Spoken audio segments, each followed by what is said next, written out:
La información ahora. Información ahora. Novena temporada. ¿Por qué nos inundamos? Existe demasiada energía en la atmósfera, se ha calentado demasiado y esto ha alterado la movilidad de las nubes y provocando también mayor cantidad de evaporación, más humedad que se mueve y aunque en periodos de macroescala lo que se ha observado es que el agua mantiene cierta constancia a partir de la configuración de las cuencas como espacios de continuidad hidrológica. Se da una cierta respuesta de los escurrimientos. En cuanto mejor conservada esté la vegetación y los suelos estén menos alterados por problemas de compactación, erosión y otros fenómenos que lo degradan, el agua va a infiltrarse en mayor volumen. Más agua infiltrada significa menos agua que escurre hacia las partes bajas, provocando los efectos de inundación. Deberíamos de establecer como dos diferentes ámbitos de intervención. El primero, en las zonas urbanas, creo que sí ya así mega urge una política de adaptación a la carencia hídrica, a la crisis hídrica. Urge establecer medidas para cosechar agua, para hacer un reuso de agua. En las zonas rurales, en las zonas con vegetación presente aún, creo que la estrategia debe de ser incentivar a que las comunidades protejan esta cobertura vegetal, conserven suelo y conserven el agua en sus entornos. Y creo que esto no solamente es en beneficio de la comunidad rural, sino también en esta regulación nos están ayudando a recargar acuíferos. Buenas tardes, muchas gracias por la invitación. Soy Edgar Pedro Méndez Vázquez, me especializo en manejo de cuencas, la restauración de ecosistemas con obras de conservación de suelo y vegetación. Ok, pues bueno, empezando con este tema, ¿no? Saber, pues, ¿qué papel juega el manejo de las cuencas hidrográficas en este tema de las inundaciones? Es sumamente importante porque a partir de la configuración de las cuencas como espacios de continuidad hidrológica se da una cierta respuesta de los escurrimientos. En cuanto mejor conservada esté la vegetación y los suelos estén menos alterados por problemas de compactación, erosión y otros fenómenos que lo degradan, el agua va a infiltrarse en mayor volumen. Más agua infiltrada significa menos agua que escurre hacia las partes bajas, provocando los efectos de inundación. Ok, también dentro de esto, ¿no? Saber un poco en el tema ambiental, también saber qué es lo que ha provocado que en periodos cortos de tiempo se presente como tanta lluvia. Creo que ahí hay muchas aproximaciones que se han hecho para explicar los fenómenos de las alteraciones en los pluviométricas. De entrada, lo que hemos observado es que existe demasiada energía en la atmósfera, se ha calentado demasiado y esto ha alterado la movilidad de las nubes y provocando también mayor cantidad de evaporación, más humedad que se mueve y aunque en periodos de macroescala lo que se ha observado es que el agua mantiene cierta constancia en los volúmenes. Si lo vemos a periodos de 10, 20 años, vemos volúmenes constantes de lluvia. Lo errático ha sido la distribución de la lluvia en los periodos cortos de tiempo, en la microescala de tiempo. Pero sí, creo que lo podemos explicar por la mayor cantidad de energía que tiene la atmósfera hoy en día. Claro, y más o menos también tiene como alguna estimación de pues qué tanta, o sea, qué tantos milímetros o así ya está lloviendo como ahora, por Eh, ejemplo, en Querétaro. Pues en Querétaro, por ejemplo, para la zona de Peña Colorada, que la analizamos, son alrededor de 553 milímetros anuales. Es el promedio que tenemos registrado con las estaciones de la Comisión Nacional del Agua. Pero, insisto, este dato puede variar a lo largo de los años, y si lo acumulamos en periodos largos de año, vamos a ver un comportamiento eh, una constancia en esta acumulación de datos multianuales. Sin embargo, en la distribución a lo largo del año sí puede haber una, eh, un- una distribución muy heterogénea de año con año. Ok, pues en esto mismo, ¿no? Que usted ha analizado esta cuenca de Peña Colorada, saber qué análisis hay de ella, como en qué estado se encuentra. Esta cuenca es muy importante. Recientemente, en la administración federal pasada, se decretó como área natural protegida de carácter federal, y creo que fue algo muy valioso para el entorno urbano de la ciudad, dado que es una de las principales zonas de recarga, por lo tanto también de regulación hidrológica. Lo que hicimos en Peña Colorada, con compañeros de la maestría en gestión integrada de cuencas de la Universidad Autónoma de Querétaro, fue un análisis un tanto reduccionista, pero que sí arrojó datos importantes. Aplicando la norma 011 de la Comisión Nacional del Agua, hicimos un análisis del escurrimiento.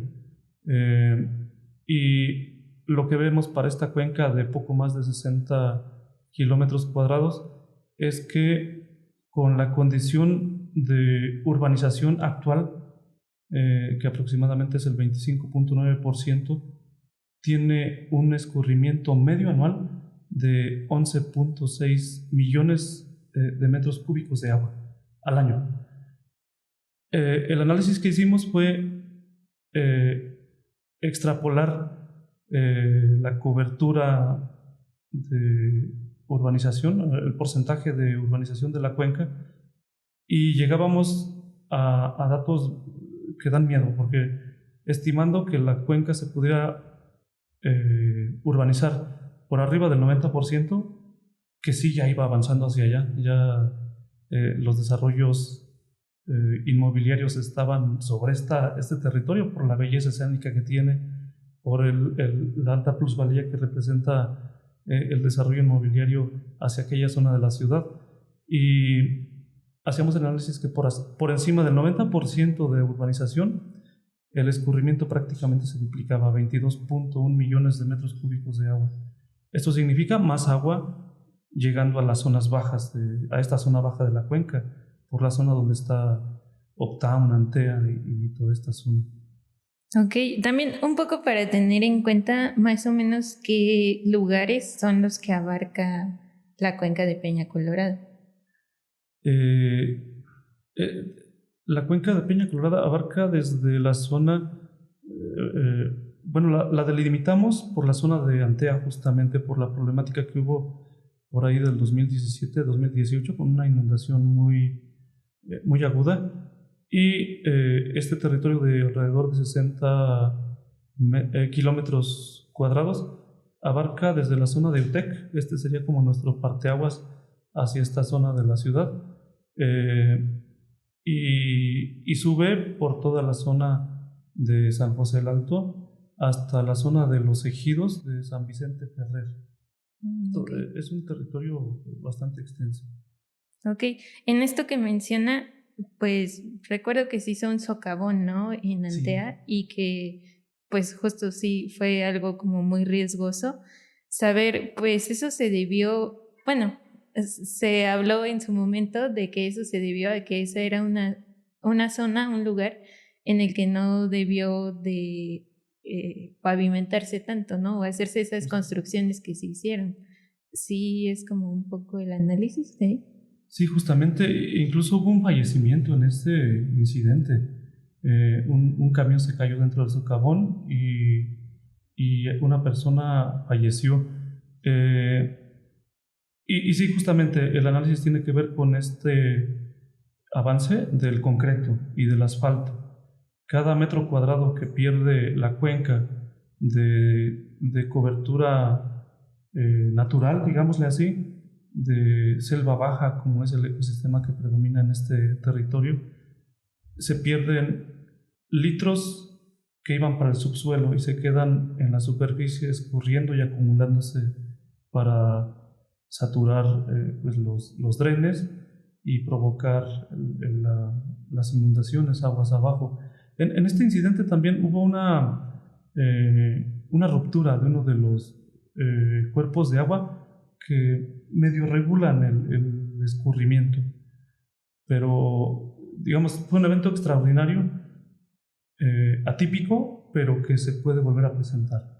En este sentido, si las cuencas hidrográficas están alteradas, dañadas en su estructura, esta capacidad o funciones de regulación van a hacer que eventos como este de Antea se repitan pues cada que haya un incidente de esa magnitud.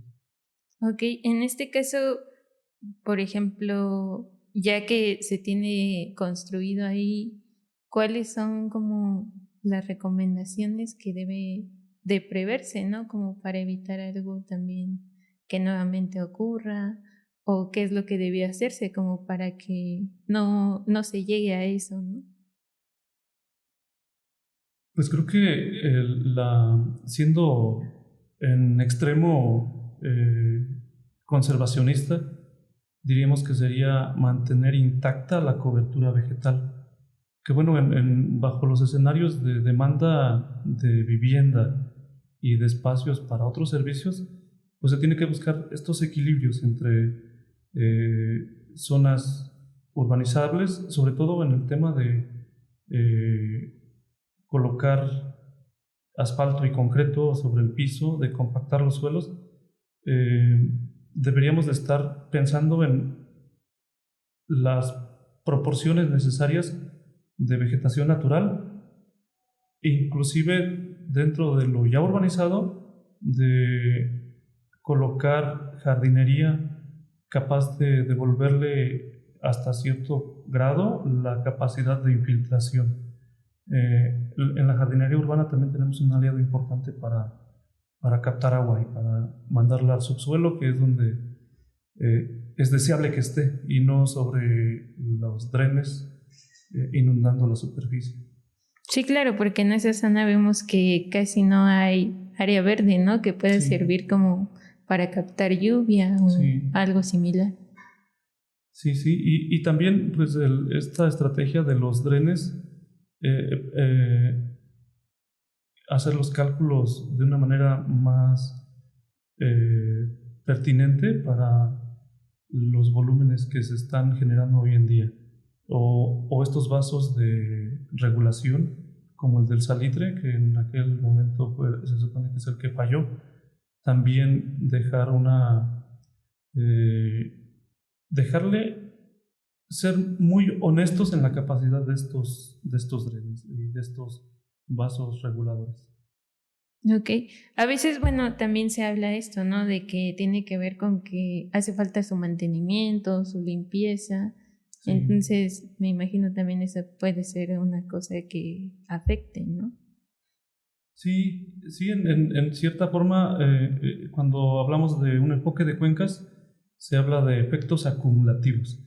Entonces tenemos que ver qué está sucediendo desde la zona más alta, donde se están perdiendo bosques y pastizales, o selvas bajas en el caso de Peña Colorada, y cómo ese escurrimiento se viene acumulando, o los sedimentos o estas funciones de la cuenca empiezan a tener una baja regulación de sedimentos o de escurrimientos, y a lo largo de la cuenca, en las zonas medias y zonas bajas, pues todo este efecto que se acumula desde la zona alta ya llega a encontrar infraestructura colmatada de basura, de sedimentos, sin mantenimiento, y ya se hace todo el caos que hemos visto en algunas regiones.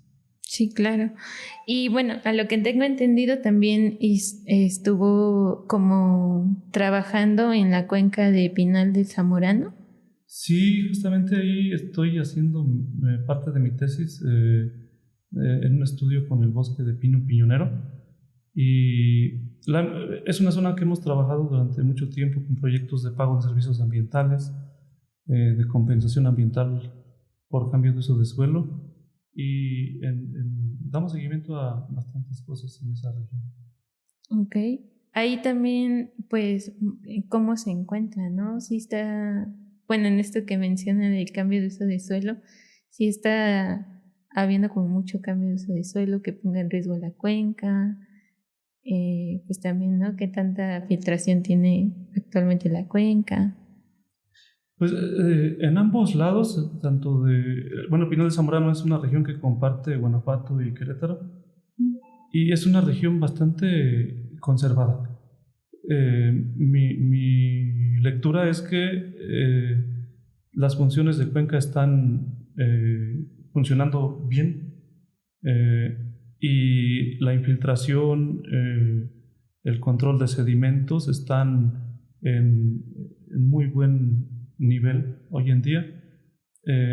Y como son zonas urbanas, creo que el problema más serio que podemos identificar ahora es cuestiones de sobrepastoreo, que para los ecosistemas sí es un tema de importancia, pero no al grado de la urbanización, que sí somete las funciones de cuenca de una forma casi completa, las limita. En este caso, el pastoreo, ¿de qué manera llega a afectar? Sobre todo es por la compactación de suelos en zonas donde se acumula, donde se concentra el ganado, y en cierta forma también por la degradación de la cobertura vegetal. Cuando se sobrepastorea un territorio, los estratos de vegetación dejan de estar presentes, y en la conservación debemos de ver como un triángulo, donde está por una parte el suelo, por otro el agua y la vegetación. Este triángulo es como muy significativo en los esfuerzos de conservación, y la naturaleza lo tiene como una unidad simbiótica de a los tres elementos. Digamos, si quitamos la vegetación de un espacio, el suelo se vuelve vulnerable a la erosión, al arrastre, el agua deja de infiltrarse. Hay análisis, por ejemplo, de volúmenes o de porcentajes de hasta el 30% que se atrapa en el follaje de las plantas, y que llega al suelo con un retardo por esta intercepción que hace la vegetación.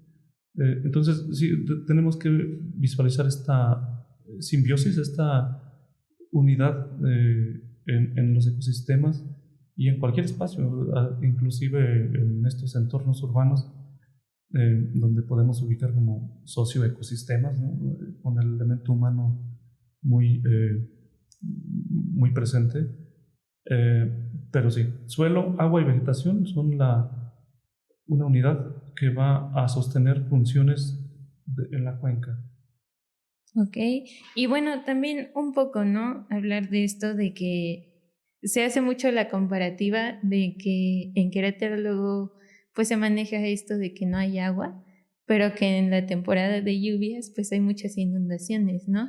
Entonces, a ver, el Estado debería de estarle apostando como algunas obras o tecnología que tenga que ver con captación de agua de lluvia y se pueda pues redirigir de alguna manera o algo por el estilo.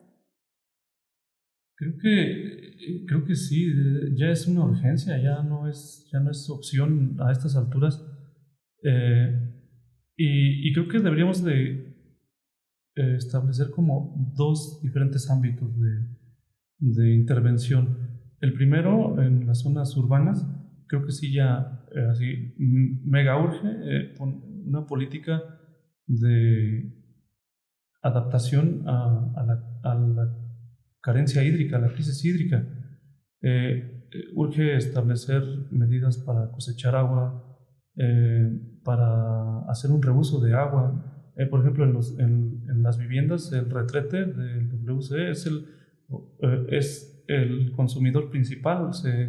La estadística anda entre el 55 al 60% del consumo asociado a este elemento del hogar. Entonces, las aguas grises que tenemos en casa del lavado de ropa, del lavado en la cocina o de la regadera, se pudiese estar reciclando dentro del hogar y reusarlo en el retrete, que prácticamente estaría siendo sostenible este abasto para el retrete y esta recirculación. Y la cosecha de agua sin duda también es otra de las estrategias que han funcionado bien en otras regiones del mundo. Y bueno, si bien en la ciudad podemos establecer estas estrategias, también las zonas urbanas requieren otro tipo de intervención. En las zonas rurales el agua tiene una lógica distinta, porque digamos los ecosistemas sostienen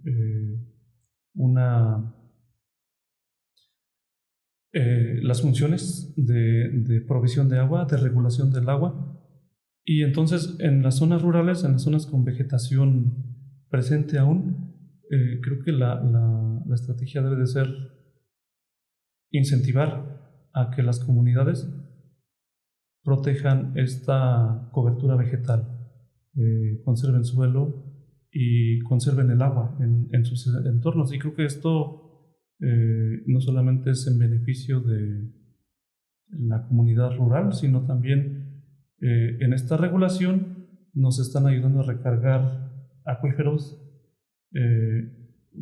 a poner agua en tránsito al acuífero, porque esto de recargar puede ser procesos de cientos o incluso miles de años. Pero sí, justamente sería conectar la conservación de agua en las regiones rurales para beneficio de ellos y de la ciudad. Claro, y esto, por ejemplo, de no pensar el agua de lluvia como para trabajarla a favor, tiene que ver también con que llega a ser caro como infraestructura que sirva para ello. Tal vez tiene que ver con que, bueno, a veces también vemos, ¿no? Como que se tiene una perspectiva de que el agua de lluvia es sucia y pues por eso se tiene que ir como hacia los suelos, pero más con que tiene que ver que no haya como la intención de darle un manejo, ¿no?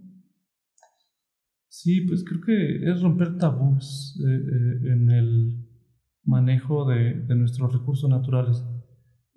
Ciertamente el agua de lluvia no es apta directamente para consumo humano, pero con tratamientos primarios, aunque en eso no soy experto, pero he visto que tratamientos de filtrado con carbón activado, con filtros de grava arena, dejan el agua en muy buena condición para determinados usos humanos, no necesariamente para beberla, pero en algunos casos quizá estas estrategias puedan llegarla a ser útil para beber. Claro, y más que nada saber qué dependencias deberían de pues estar teniendo esta injerencia, ¿no? Como para evitar que haya como catástrofes cuando hay lluvia y cuando se llegan a producir inundaciones. Claro, pues creo que es una labor, debe de ser una labor común. Desde las instancias que promueven el desarrollo social, creo que el eje de medio ambiente, el eje de la conservación debe de insertarse como parte de las políticas públicas. De hecho, si acudimos al concepto de sustentabilidad, le ponen justo estos 3 pies, ¿no? La sostenibilidad ambiental, la equidad social, la satisfacción de necesidades sociales y la rentabilidad económica de cualquier unidad privada o pública. Y en este sentido creo que debemos establecer sinergias entre todos los actores que estemos en el territorio. Acudo muchas veces a ejemplos como el mecanismo local de pago de servicios ambientales que se estableció en el municipio de León, Guanajuato, donde el sistema de agua potable y alcantarillado, la SAPAL, grabó el suministro de agua potable con 50 centavos adicionales para este fondo de pago de servicios ambientales. Con este impuesto que para una familia pues no representa un desembolso significativo, pero que en términos colectivos sí hace una captación interesante de recursos.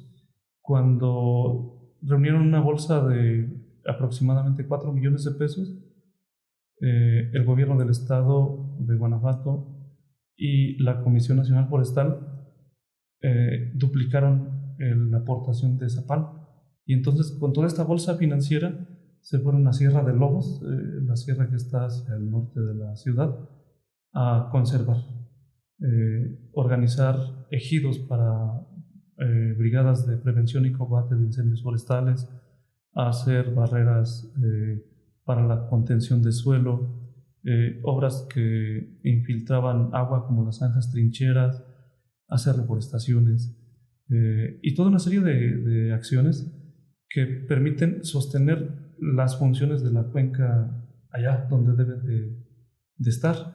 Y el círculo virtuoso es justamente la zona alta de la cuenca nos provee de servicios ambientales, y la zona baja de la cuenca pues en cierta forma contribuye a que esas funciones de cuenca se sostengan.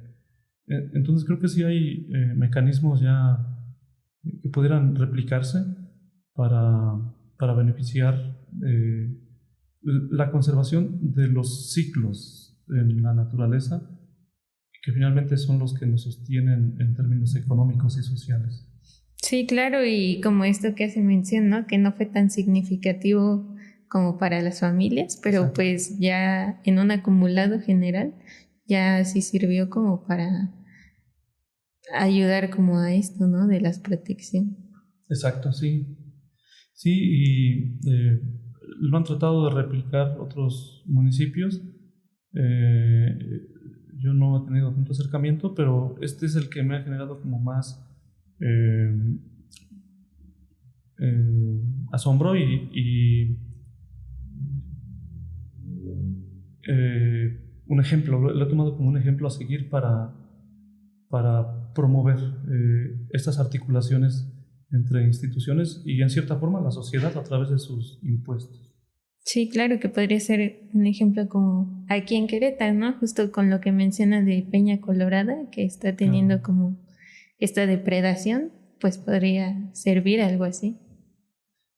Exacto, y en este sentido también comprometer a los grandes usuarios de agua, ¿no?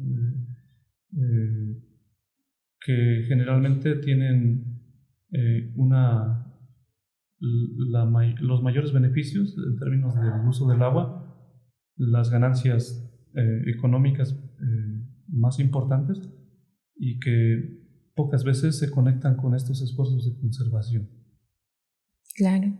Pues bueno, muchas gracias por venirnos a hablar de esto. Muchas gracias a usted.